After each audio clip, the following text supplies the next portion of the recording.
İntensiv yağışlar səbəbi ilə şimal bölgəsində 20-dən çox məktəbdə tədris müvəqqəti dayandırılıb. Quba-Xaçmaz Regional Təhsil İdarəsindən bildirilib ki, buraxılan dərslər kompensasiya ediləcək. Bəzi ərazilərdə nəqliyyat vasitələrinin hərəkətinin nisbətən çətinləşməsi səbəbindən şagirdlərin və pedaqoji kollektivin təhlükəsizliyinin təmin edilməsi prioritetdir.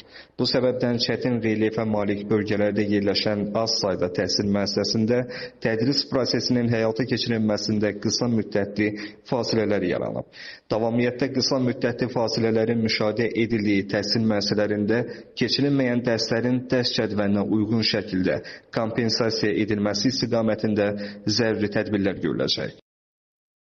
Qeyri-sabit hava şəraiti nəqliyyat sektorunun fəaliyyətinə də təsirsiz ötüşməyib. Azərbaycan Dəmir Yolları Qapalı Səhmdar Cəmiyyəti yarana biləcək çətinliklərin aradan qaldırılması məqsədi ilə təhlükəsizlik tədbirlərini daha da gücləndirib.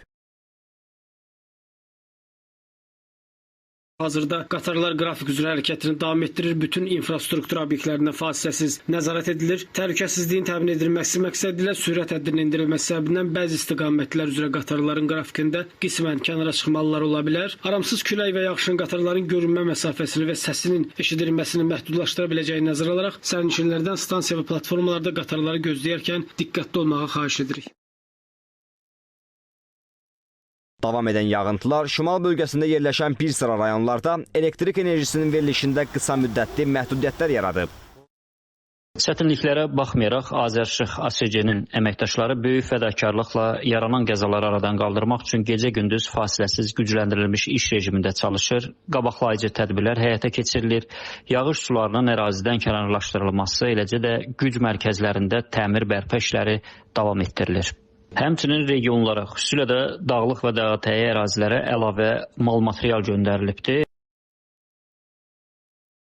Qeyri-sabit hava şəraiti, infrastruktur və gündəlik fəaliyyətdə çətinlik yaratsa da, aidiyyəti qurumlar bütün resursları səfərbər edərək vəziyyəti nəzarətdə saxlayır. Sakinlərə isə təhlükəsizliyi qorumaq üçün yollarda və ictimai məkanlarda diqqətli olmalar tövsiyə edilir.